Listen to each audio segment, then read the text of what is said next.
Very proud of you, my son. And also happy birthday to Sir Luther. Pinapasabi ni Sir Oximoso and Mommy Lorna. Ayan yung quarter scoring natin, no? Lahat ng quarters, walang umabot ng 20 points magkabilang kupunan, Coach Mike. Clearly, it's been a defensive game with teams really executing good offensive sets. And so it's not that low, but it's still below 20, only because, you know, guys have been active in pursuing defensive coverages and very disciplined in executing their offensive schemes. But the thing about Bataan right here is, you know, poise. Yeah. Finishing strong this game. Mitchell Minus able to maintain his footing. This guy has been a revelation. Rafi Octobre! He traveled, unfortunately.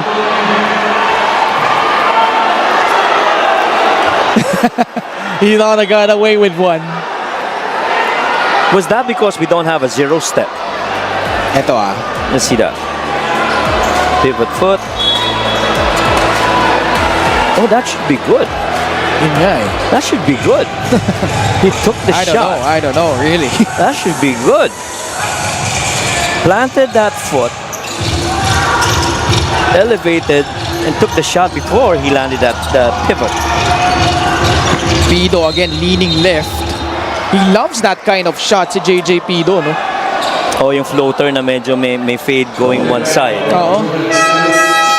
That's a quick release for him.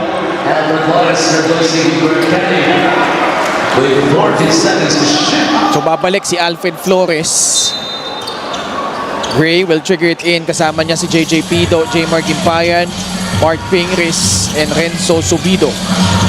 Oh, what a find. Pingris though fails to finish, but he cleans up its own miss for 2 more points for Pinoy Sakuragi, now with 10 points and 7 rebounds.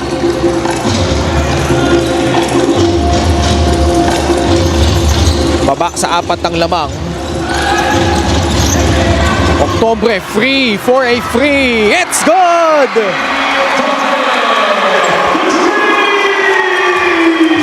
Big shot. But coming right back is Waray Gimpayan. Well, you make your shot, but you have to be mindful that you still got to play defense going down, and this is exactly what Gimpayan did. Habang nagse-celebrate si Rafi, you know, he exploited that situation, able to chase downhill and get that advantage.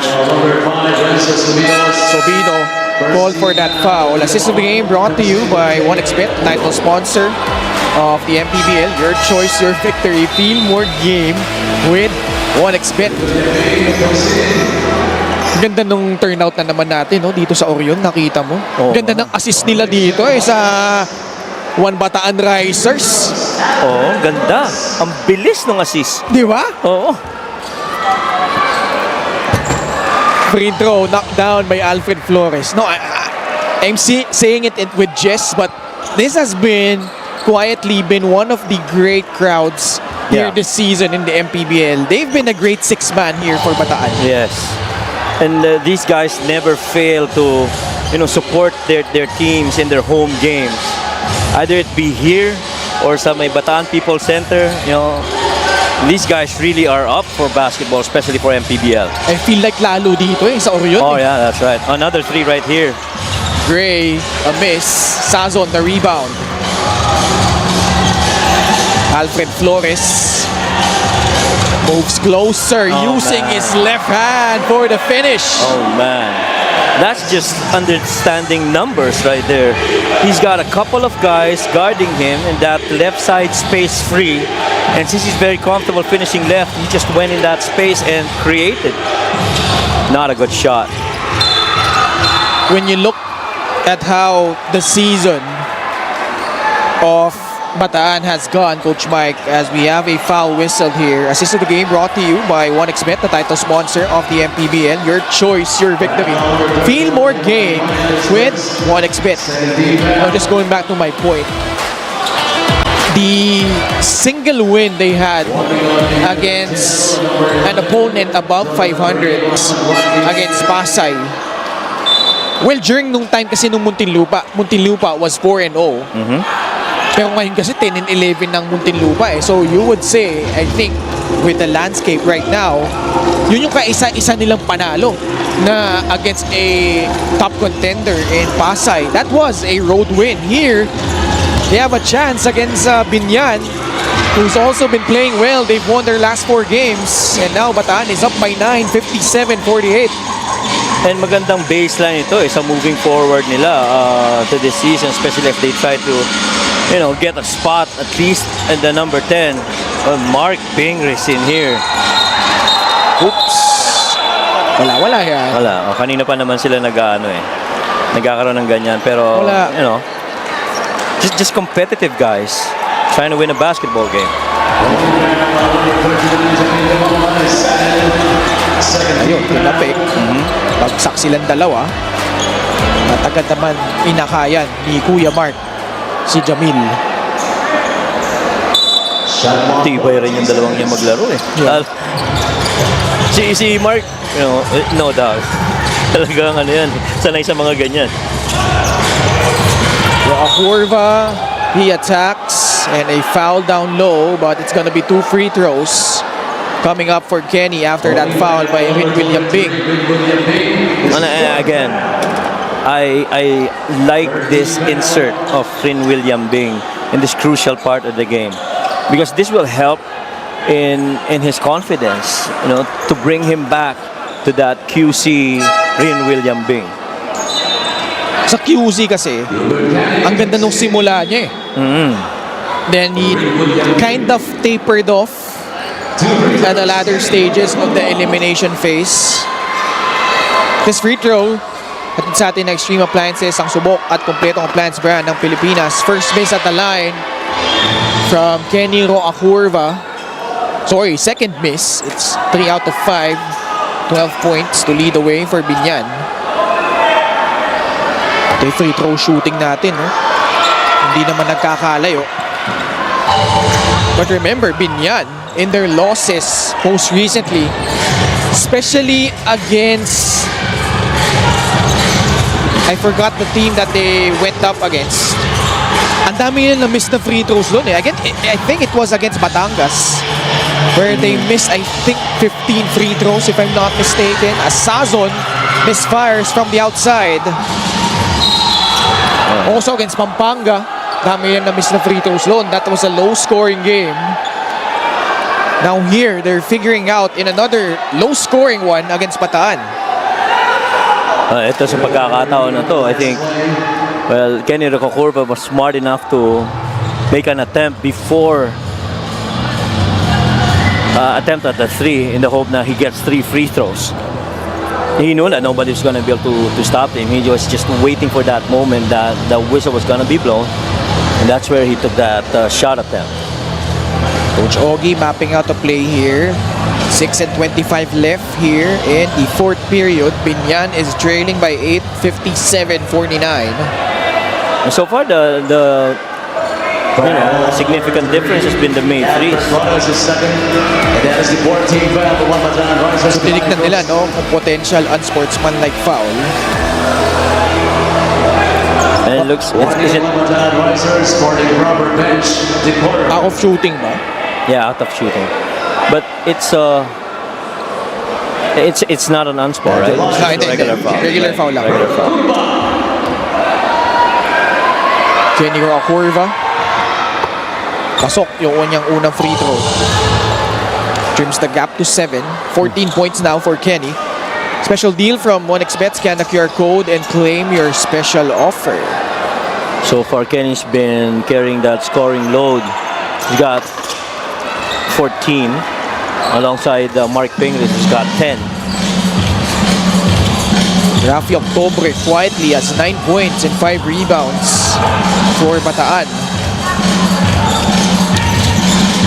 Oh, great pass. They've been doing that really beautifully, that out, in, and then out, Coach Mike. Yes. And that's so you move the defense. And right now, BIñAN, judging from that last defensive stand, really going zone. What a rebound by Kenny. Oh my goodness. And the putback from Roacurva. Now has 16 points, lead down to 5. And BIÑAN making their move. This was that big-time rebound by Kenny Roger Roacurva. And they pulled to within 5, 57-52. Timeout, Bataan.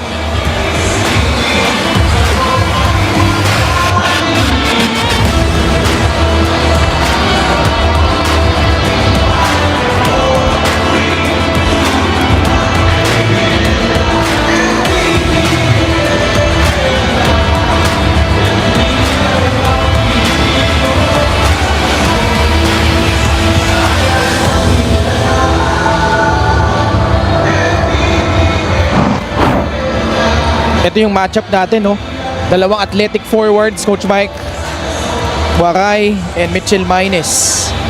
Yeah, Mitch Minus, getting that 4-point advantage over Jmar Gimpayan. Pero pag tinignan mo yung shot attempts, really more of Jmar Gimpayan. Pero a lot of those attempts by Jmar has really been because of the offensive rebounds that he's getting. So, higa nga parang sariling sikap din para dito kay Jmar. Samantalang si Mitch Minus, really for the most part, getting fed by his teammates.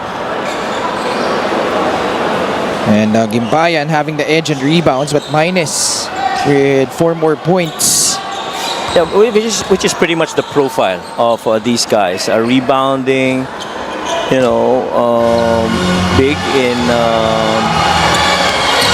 Jmar Gimpayan, and then a scoring guy in Mitch Minus. Under 6 minutes left here in the 4th period. This zone has slowed down itong Risers. Kani can't can the 3. Roacurva on the run.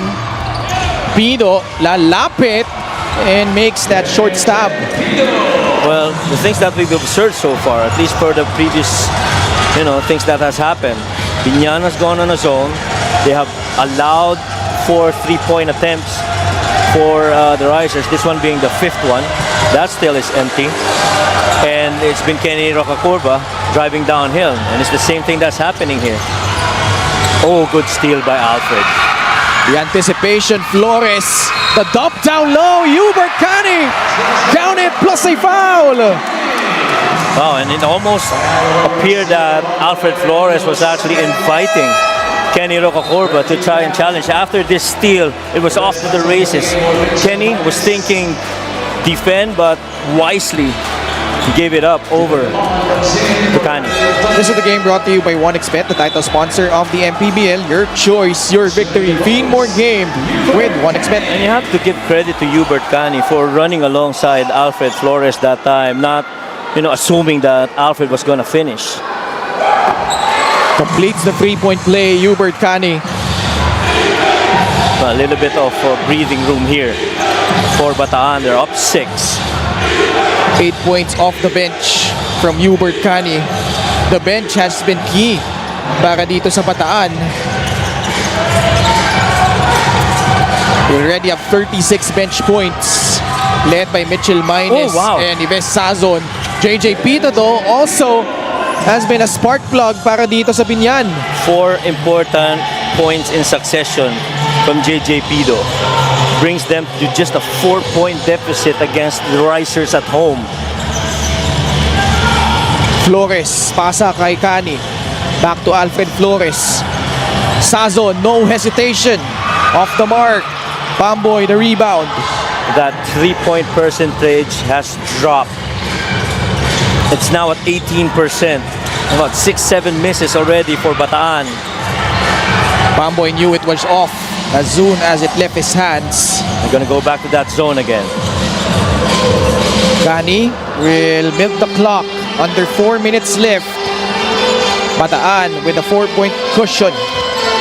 Sazon, this time from mid-range. It's good! That's the better shot. That's the better look. You haven't come up with anything from 3. Move that ball. Get that basket cut down the corner for that shooter around right about the dunker spot. And make him shoot it from there, and Yves Sazon knocks it down. 14 points for Yves Sazon. A timeout by BIÑAN. They're down by 6.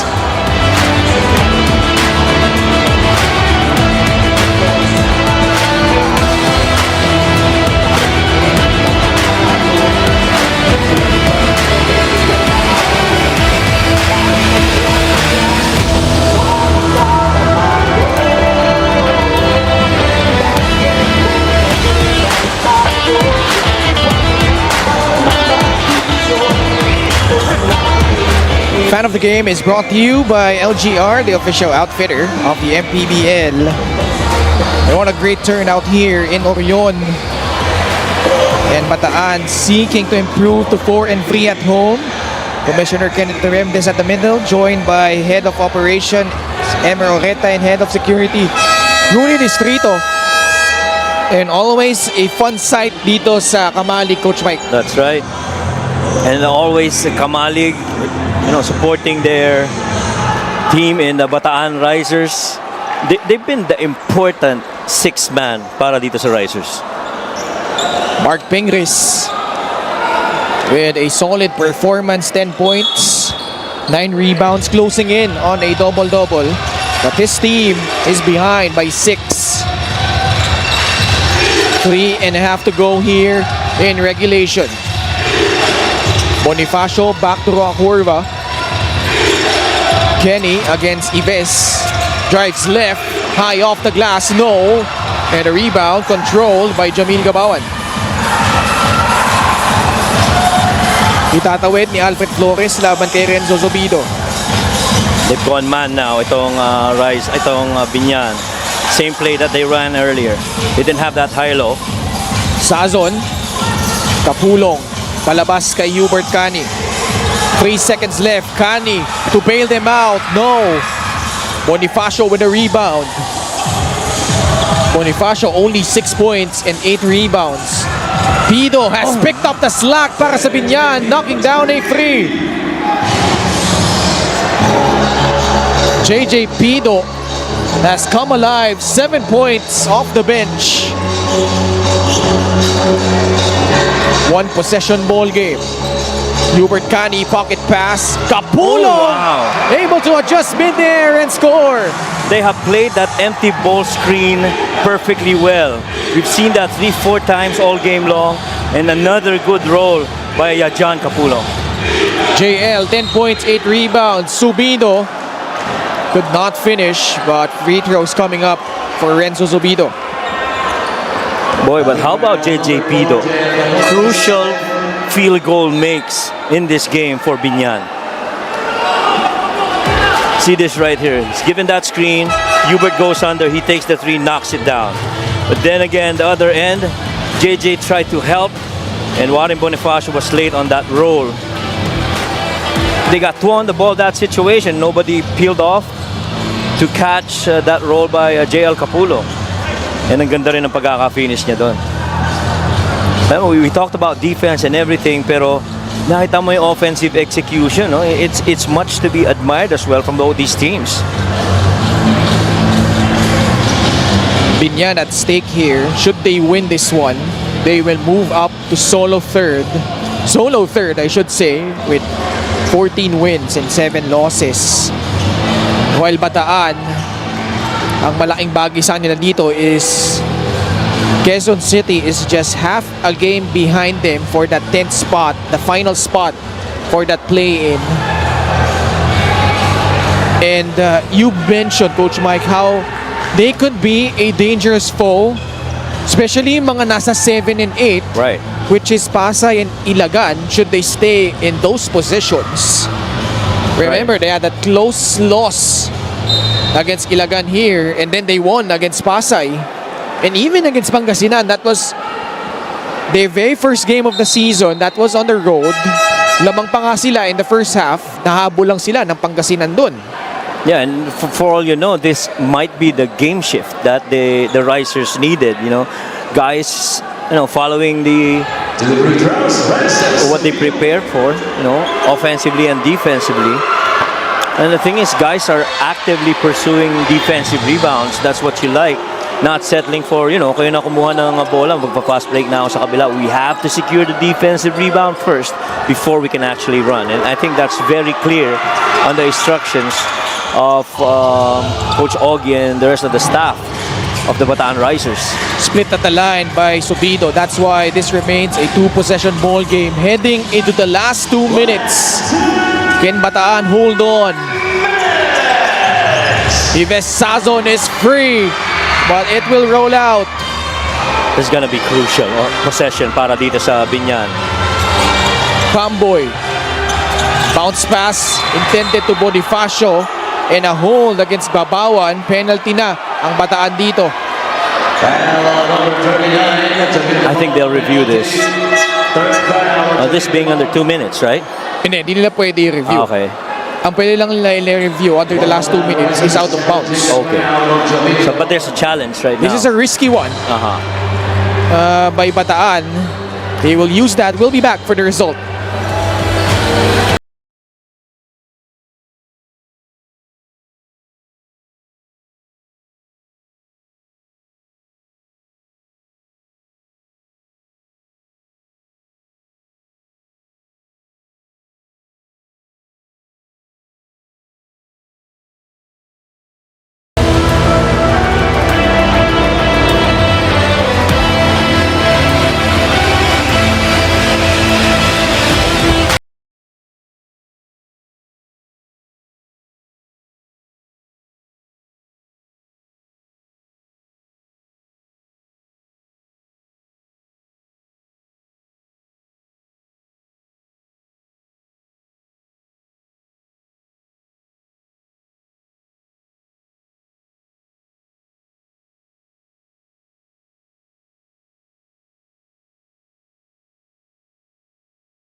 The One Bataan Risers challenge was successful and the call was Successful, overturned. Yung challenge ni Coach Ogie. Warren Bonifacio is second. Here it is. Yeah, he wasn't. But in a way, merong hawak early pero wala dun yung pito eh. Nandito sa moment na to yung pito. And the ball was loose. That's why Bataan will gain possession here. 64-60, the Risers with a 4-point lead. A minute and 43 left here in the fourth quarter. BIÑAN's gonna need a stop here. Flores. The pass to Kani.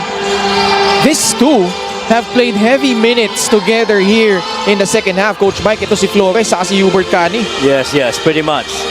And you know that's something that has done well for the Risers. Oh, Hubert with a 3. Oh my goodness! Where did that come from? A massive shot to give them a 7-point advantage. Bonifacio floats it up and in. BIÑAN still alive, down by 5. I still say Warren Bonifacio has not gotten enough touches for looks to make an attempt. Now BIÑAN's gotta get a stop.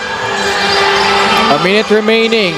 Octobre to Flores, back to Kani against Pamboy Raimundo. They will space it out or not. He wants an ISO up top. Hubert Kani gets to his spot. My goodness! Hubert Kani delivers here for Bataan. Oh my goodness. Hubert Kani with a couple of important made threes has played 23 minutes in this game, but none more important than these baskets right here. Little in and out against the defense of Pamboy. Knocks down that 3. And then as we head back, we got Warren Bonifacio answering with that, attacking the closeout of Rafi Octubre. And Hubert Kani has got one more in his bag, again against Pamboy Raimundo, on a little one-on-one, and a step back, elbow side, looks good, goes in. And BIÑAN forced to call time. They're down by 7, 69-62.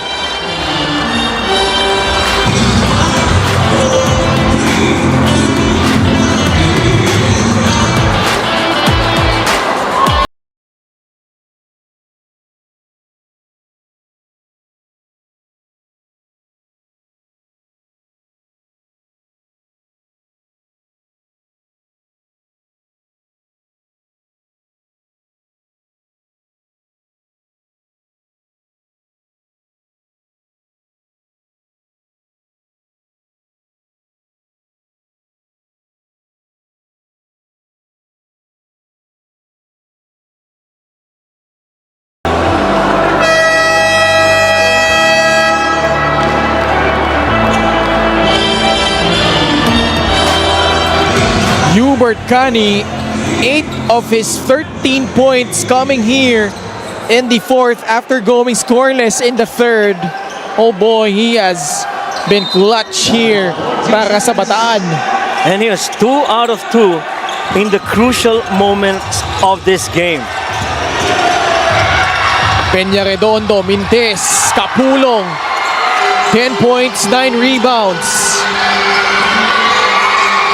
30 seconds remaining. And boy, this could be what Bataan needs moving forward if they pull through. The pass, Kapulong! And it's probably night-night here in Orion. JL Kapulong, 12 points, 9 rebounds. And more importantly, what a setup job by Alfred Flores. Well, collectively, these guys have played with a lot of freedom and a lot of clarity. That was the very same play that they ran earlier. This time around, it came from the middle action. But Kapulong, again, sliding from that corner and getting to that basket cut. Twice, he's made those shots. Let's listen in to Coach Boyet. Or actually, we will stay on the air as Coach Boyet mapping out a play here. Down by 9 points, itong Biñan. 71-62, 19.7 seconds left. No more timeouts. And Coach Mike, Biñan is only 3 out of 15 from beyond the arc tonight. Yeah, and I feel that, minute and 43 situation when they had to defend, couldn't make a basket until that 3 by Hubert Cani, which quickly Warren Bonifacio answered back. What they didn't expect was that quick step back from Hubert Cani. Peña Redondo, the catch. Raimundo drives, floater short, and that's gonna do it. Bataan, what a character building win here. 11.7 seconds left. And Coach Mike, when you look at their schedule, apart from those matchups here in August against Manila, Pampanga, and Parañaque, they still have Val City, the one that was postponed because of the typhoon. They have a huge one against Quezon, and then Sarangani and Bacolod. And then those are very important games in my opinion. Now, if you're the Bataan Risers with this impending win, you know you're in a good rhythm. This is, I feel, the game that the Risers needed to profile and identify who they really are as a team. Guys have, very designated roles with a lot of clarity.